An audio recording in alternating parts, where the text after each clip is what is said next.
हटकर एक छोटा सा टोला था, धनपुरवा। ना तो वह पूरा गांव कहलाता था, ना ही शहर की कोई पहचान थी। चारों तरफ खेत, कच्ची पगडंडियां, पीपल और नीम के पेड़ और बीच में कुछ दर्जन कच्चे पक्के घर। सुबह होते ही मुर्गे की बांक और मंदिर की घंटी की आवाज एक साथ सुनाई देती थी। इसी टोले में रहता था रामू। उम्र कोई 12-13 साल, दुबला सा शरीर, आंखों में हमेशा कुछ सोचता हुआ सा भाव। रामू का घर टोले के आखिरी छोर पर था। मिट्टी की दीवारें, खपरेल की छत और सामने एक छोटा सा आंगन जिसमें एक टूटा हुआ हथा पंप खड़ा था। उस सुबह भी रामू की नींद माँ की आवाज से खुली। रामू, उठ जा बेटा, सूरज चढ़ाया है। रामू ने आंखें मलते हुए करवट बदली। उसके मन में स्कूल जाने की कोई जल्दी नहीं थी। सच तो यह था कि वह अब स्कूल भी कम ही जाता था। उसने धीरे से पूछा, माँ, आज भी खेत जाना है क्या? माँ, जिसका नाम सीता था, चूल्हे पर रोटी सेकते हुए बोली। हाँ बेटा, बापू अकेले कैसे संभालेंगे, फसल का समय है।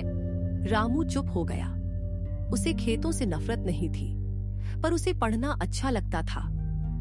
किताबों में उसे एक अलग दुनिया दिखती थी। उसके पिता मोहन पहले ही खेत की ओर निकल चुके थे।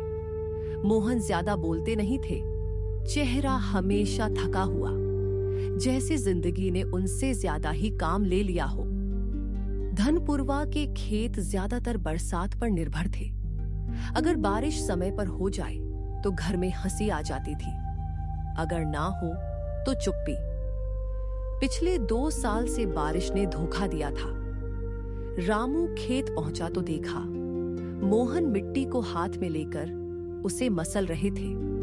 देख बेटा, मोहन ने कहा, मिट्टी सूखी है, फसल का भगवान ही मालिक है। रामू को समझ तो सब आता था, पर कहने के लिए शब्द नहीं थे। काम करते करते रामू की नजर दूर सड़क पर गई। वहां से एक बस गुजरी, धूल उड़ाती हुई। बस के शीशे से कुछ बच्चे झांक रहे थे, साफ कपड़ों में, बैग लटकाए हुए। रामू का मन कहीं दूर चला गया। उसे याद आया जब मास्टर जी ने कहा था, रामू, तू पढ़ेगा तो बहुत आगे जाएगा।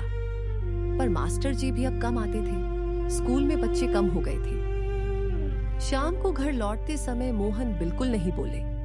सीता ने चुपचाप दाल बनाई। रात को जब सब खाना खा चुके थे, मोहन ने धीमी आवाज में कहा, सीता, इस बार भी अगर फसल ठीक नहीं हुई तो। वाक्य पूरा नहीं हुआ। सीता ने थाली समेटते हुए कहा, भगवान कुछ ना कुछ रास्ता दिखाएंगे। रामू चुपचाप सब सुन रहा था। उसके मन में पहली बार डर बैठ गया। उस रात रामू देर तक जागता रहा। छत के छेद से तारे दिख रहे थे। उसने मन ही मन सोचा, अगर मैं बड़ा आदमी बन जाऊं तो बापू को खेत में नहीं काम करना पड़ेगा, माँ को चिंता नहीं होगी। आंखों से आंसू बह निकले। बाहर हवा चल रही थी, नीम के पत्ते सरसराने लगे। रामू को नहीं पता था कि उसकी जिंदगी अब एक मोड़ पर खड़ी है, एक ऐसा मोड़ जहां से लौटना आसान नहीं होता। आने वाले दिनों में धनपुरवा की मिट्टी, रामू की किस्मत और उसके सपनों की असली परीक्षा लेने वाली थी। अगली सुबह धनपुरवा में कुछ अलग सी हलचल थी। रामू जब आंखें मलते हुए बाहर निकला तो उसने देखा कि टोले के कई लोग पीपल के पेड़ के नीचे इकट्ठा थे। कोई धीरे धीरे बात कर रहा था, कोई सिर हिला रहा था। रामू को अजीब लगा। वह दौड़कर वहीं पहुंच गया। पीपल के नीचे खड़े थे मोहन, टोले के बुजुर्ग हरदत्त काका और कुछ किसान। हरदत्त काका भारी आवाज में बोले, सरकार से जो खबर आई है, इस बार पानी और कम मिलेगा, नहर का काम रुक गया है। एक किसान बोला, तो फिर फसल कैसे बचेगी काका? मोहन ने जमीन की ओर देखते हुए कहा, बच गई तो ठीक, नहीं तो कर्ज और बढ़ेगा। रामू का दिल जोर से धड़कने लगा। उसे कर्ज शब्द अच्छा नहीं लगता था। यह शब्द सुनते ही घर में चुप्पी छा जाती थी। घर लौटते समय सीता ने रामू से कहा, आज स्कूल मत जाना बेटा, घर में मदद करनी होगी।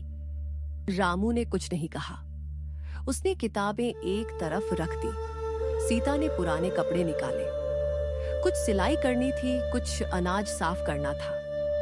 रामू ने देखा माँ के हाथ कांप रहे थे। उसने पहली बार महसूस किया कि उसकी माँ भी डरती है। दोपहर में रामू खेत से लौट रहा था, तभी रास्ते में उसे मास्टर जी मिल गए। मास्टर जी साइकिल पर थे, सफेद कुर्ता, थैला लटका हुआ। मास्टर जी रुके। रामू, आज स्कूल क्यों नहीं आया? रामू ने सिर झुका लिया। काम था घर में। मास्टर जी ने उसे ध्यान से देखा, फिर बोले, बेटा, हालात कितने भी खराब हों, पढ़ाई मत छोड़ना। यही तुझे इस मिट्टी से बाहर निकाल सकती है। शाम को मोहन खेत से जल्दी लौट आए। उनके कंधे झुके हुए थे। सीता ने पूछा, आज जल्दी कैसे? मोहन ने धीरे से कहा, पटवारी आया था, बोला अगर कर्ज नहीं चुकाया तो जमीन गिरवी रखनी पड़ेगी। यह सुनते ही घर में सन्नाटा छा गया। रामू का दिल जैसे बैठ गया। वही जमीन जिस पर वह बचपन से दौड़ा था, जहां उसने पहली बार हल चलाना सीखा था। रात को खाना खाते समय रामू ने हिम्मत करके कहा, बापू, मैं ज्यादा काम कर सकता हूँ, स्कूल बाद में देख लेंगे। सीता चौंक गई। मोहन ने थाली रख दी। नहीं, तू पढ़ेगा। अगर सब खेत में ही रह गए तो आगे कौन जाएगा? मोहन की आवाज सख्त थी। रामू को समझ नहीं आया कि वह खुश हो या दुखी। उसी रात अचानक तेज हवा चलने लगी। आसमान में बादल घिर आए। सीता ने बाहर झांकते हुए कहा, हे भगवान, अब आंधी ना आए। लेकिन भगवान ने नहीं सुनी। तेज हवा चली, खपरेल खड़कने लगी, खेतों में खड़ी थोड़ी सी फसल झुकने लगी। रामू डर के मारे मां से चिपक गया। मोहन बाहर दौड़े। सुबह जब हवा थमी तो धनपुरवा की हालत बदल चुकी थी। कई घरों की छतें उड़ गई थीं। कुछ खेतों में फसल जमीन पर लेटी हुई थी। मोहन के खेत का एक हिस्सा पूरी तरह बर्बाद हो चुका था। मोहन वहीं बैठ गए। रामू ने पहली बार अपने बापू को रोते हुए देखा। आंधी के बाद धनपुरवा जैसे कुछ दिनों के लिए चुप हो गया था। लोग कम बोलते थे, ज्यादा सोचते थे। मोहन सुबह खेत जाते, शाम को थके हुए लौटते और रात को चुपचाप लेट जाते। रामू यह सब देख रहा था। अब वह सिर्फ बच्चा नहीं रहा था। एक दिन रामू ने खुद ही हल उठाया। मोहन ने देखा पर कुछ कहा नहीं। सीता दूर से बोली, ज्यादा जोर मत लगाना बेटा। रामू ने मुस्कुराकर कहा, मैं ठीक हूं माँ। लेकिन सच यह था, उसके हाथों में छाले पड़ चुके थे। एक दोपहर मास्टर जी फिर आए। उन्होंने मोहन से कहा, मोहन भैया, सरकार की एक छात्रवृत्ति योजना है। रामू पढ़ेगा तो उसे मदद मिल सकती है। मोहन ने गहरी सांस ली। मास्टर जी, पेट पहले, पढ़ाई बाद में। रामू पास ही खड़ा सब सुन रहा था। उस रात वह देर तक सो नहीं पाया। अगले दिन रामू स्कूल गया। कई दिनों बाद क्लास में सिर्फ 5 बच्चे थे। मास्टर जी ने उसे देखते ही कहा, शाबाश बेटा। रामू को अच्छा लगा। लेकिन घर लौटते ही उसने देखा माँ रो रही थी। क्या हुआ माँ? सीता ने कहा, अनाज खत्म होने को है और उधार कौन देगा? रामू समझ गया। उस रात उसने फैसला कर लिया। रामू अगले दिन पास के कस्बे गया। वहां ईंट भट्ठा था। मालिक ने उसे ऊपर से नीचे देखा। उम्र 13 साल है। काम कर लेगा? रामू ने सिर हिलाया। शाम तक उसके हाथ कांप रहे थे, पर जेब में पहली कमाई थी। जब मोहन को पता चला तो वह गुस्सा हो गए। मैं जिंदा हूं, तू क्यों काम करेगा? रामू पहली बार जोर से बोला। क्योंकि घर चलाना है बापू। घर में सन्नाटा। सीता चुपचाप रोती रही। धनपुरवा में बातें फैलने लगी। मोहन का लड़का अब मजदूरी करता है, पढ़ाई छोड़ दी उसने। रामू सब सुनता था पर कुछ कहता नहीं था। लगातार काम ने असर दिखाया। एक रात रामू को तेज बुखार आया। सीता घबरा गई। मोहन उसे गोद में उठाकर वैद्य के पास ले गए। वैद्य ने कहा, कमजोरी है, आराम चाहिए। आराम? यह शब्द रामू की जिंदगी में था ही नहीं। उसी दौरान एक एनजीओ की गाड़ी धनपुरवा आई। वे बच्चों की पढ़ाई के लिए आए थे। मास्टर जी ने रामू का नाम दिया। एक लड़की अनु ने रामू से कहा, अगर तू चाहे तो पढ़ाई फिर शुरू कर सकता है। रामू की आंखों में चमक लौट आई। मोहन ने पहली बार कहा, शायद यही सही रास्ता है। सीता ने रामू के सिर पर हाथ रखा। धनपुरवा की मिट्टी आज भी सूखी थी, पर रामू के सपनों में फिर से हरियाली उगने लगी थी। एनजीओ की गाड़ी जब दूसरी बार धनपुरवा आई तो पूरे टोले में चर्चा होने लगी। कुछ लोग बोले, ये सब दिखावा है। कुछ बोले, बच्चों का भला होगा। रामू चुप था। अनु ने कागज निकालते हुए कहा, रामू, तुझे पास के कस्बे के आवासीय स्कूल में रखा जा सकता है। खाना, पढ़ाई सब हमारी जिम्मेदारी। सीता की आंखें भर आईं। मोहन देर तक जमीन देखता रहा।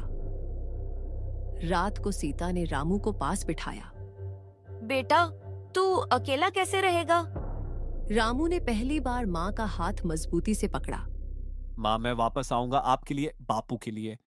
सीता कुछ नहीं बोली, बस आंसू उसके गाल पर बहते रहे। सुबह सुबह गाड़ी आई। रामू के पास एक छोटा सा बैग था, 2 कपड़े, एक पुरानी किताब और माँ का दिया हुआ ताबीज। मोहन ने कहा, डर मत और मेहनत से पढ़ना। इतना कहकर वे मुड़ गए। रामू ने पहली बार अपने गांव को ऐसे देखा जैसे वह उसे छोड़कर नहीं, अपने भीतर लेकर जा रहा हो। कस्बे का स्कूल रामू के लिए बिल्कुल अलग था। पक्की इमारत, लाइन में खड़े बच्चे, घंटी की आवाज। पहली रात उसे नींद नहीं आई। उसे माँ की रोटी याद आई, बापू की चुप्पी याद आई। उसने तकिए में मुंह छुपा लिया। पढ़ाई आसान नहीं थी। अंग्रेजी उसे समझ नहीं आती थी। गणित में वे पिछड़ रहा था। एक दिन टीचर ने कहा, रामू, तुम्हें और मेहनत करनी होगी। क्लास हंस पड़ी। रामू का सिर झुक गया। अनु ने उसे छत पर बुलाया। रोने से कुछ नहीं बदलेगा। तू मिट्टी से आया है, पर तेरे सपने आसमान के हैं। मैं हारना नहीं चाहता। रामू ने पहली बार खुलकर बोला। रामू रात में देर तक पढ़ता, दिन में काम भी करता, स्कूल की लाइब्रेरी में। हाथ फिर छिल गए, पर इस बार दर्द अच्छा लग रहा था। एक चिट्ठी आई। माँ ने लिखा था, फसल फिर खराब हो गई है, पर तू चिंता मत करना। रामू समझ गया, सच आधा है। रामू ने सोचा, क्या मेरा यहाँ रहना सही है? वह घर लौटना चाहता था। फिर उसे बापू की आवाज याद आई, तू पढ़ेगा। 6 महीने बाद परीक्षा हुई। रामू पास हो गया। औसत नहीं, अच्छा। टीचर ने कहा, तुम आगे जा सकते हो। रामू की आंखें चमक उठी। वह छुट्टियों में गांव लौटा। सीता ने उसे सीने से लगा लिया।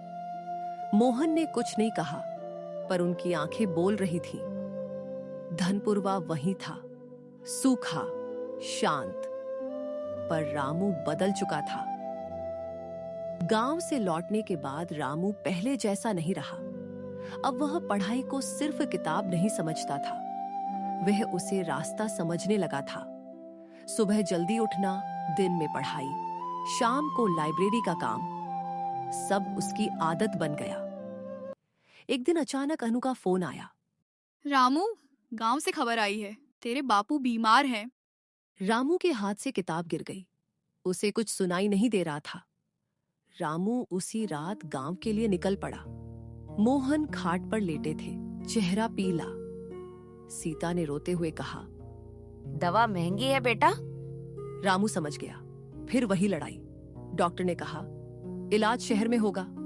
पैसे नहीं थे। रामू ने अनु से बात की। एनजीओ ने कुछ मदद दी, लेकिन सब कुछ नहीं। रामू ने पढ़ाई के साथ रात में एक ढाबे पर काम शुरू किया।